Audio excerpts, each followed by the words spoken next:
Hello बच्चों, let's read the question. The question is a mass of 2 kg is attached to the spring of spring constant 50 Newton per meter.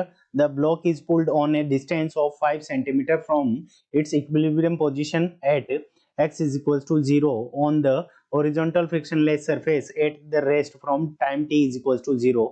Write the expression for its displacement at any time t. ठीक है बच्चों, तो हमें क्या दे रखा है कि एक ब्लॉक है जिसको हमने क्या कर रखा है कि हॉरिजॉन्टल सरफेस के ऊपर एक स्प्रिंग से जोड़ के रखा हुआ है, ठीक है। और इसका जो डिस्प्लेसमेंट है x इज इक्वल्स टू 0 है एट है time t is equals to 0, यानी इनिशियली इसका डिस्प्लेसमेंट क्या है 0।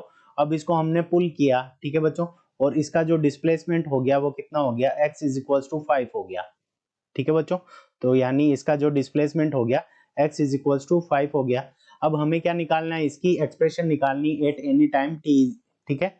तो हम क्या करेंगे कि यहाँ पे जो डिस्प्लेसमेंट है उसको x से रिप्रेजेंट करेंगे। तो अब हम जानते हैं कि जो इक्वेशन होती है SHM की, x is equals to a sine omega t, ठीक है बच्चों। अब यहाँ पे हमारे ने साइन को क्यों यूज किया, कोस को क्यों नहीं यूज किया, क्योंकि देखो यहाँ पे time t is equals to 0 पे जो डिस्प्लेसमेंट है वो x इज इक्वल्स टू 0 है। अगर यहाँ पे साइन 0 निकालेंगे तो उसका जो x की वैल्यू क्या आ जाएगी, वो 0 आ जाएगी, इसलिए हमारी इक्वेशन बनेगी साइन के फंक्शन में, ठीक है बच्चों। तो पहला पार्ट ये हो गया। अब देखो a होता है वो क्या होता है, हमारा मैक्सिमम डिस्प्लेसमेंट, और मैक्सिमम डिस्प्लेसमेंट हमें गिवन है 5 सेंटीमीटर्स, ठीक है बच्चों। तो इसका मतलब ये क्या हो जाएगा, 0.05 मीटर्स हो जाएगा, ठीक है। तो जो हमारा एम्पलीट्यूड है उसकी वैल्यू आ गई x is equals to maximum displacement, ये हमारा एम्पलीट्यूड हो जाएगा 0.05 मीटर्स। अब हमें क्या चाहिए, ओमेगा चाहिए।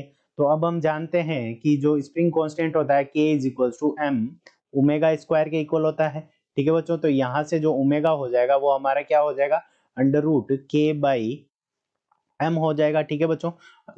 स्क्वायर रूट के बाई एम हो जाएगा।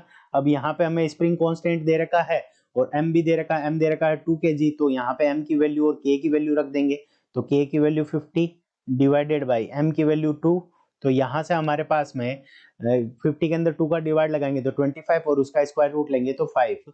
तो यहाँ पे हमारे पास में जो वैल्यू आ गई ओमेगा की 5 रेडियन पर सेकेंड, ठीक है बच्चों।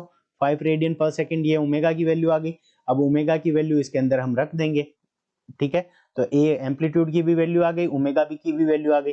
तो हमारी जो डिस्प्लेसमेंट की इक्वेशन हो जाएगी वो क्या हो जाएगी बच्चों, तो x is equals to 0.05 sine, ठीक है, ओमेगा इज इक्वल्स टू कितना है 5, तो साइन 5t, ठीक है बच्चों। तो ये हमारी क्या है कि इसकी डिस्प्लेसमेंट की इक्वेशन हो जाएगी एट एनी टाइम t, ठीक है बच्चों। तो यही हमारा करेक्ट आंसर है।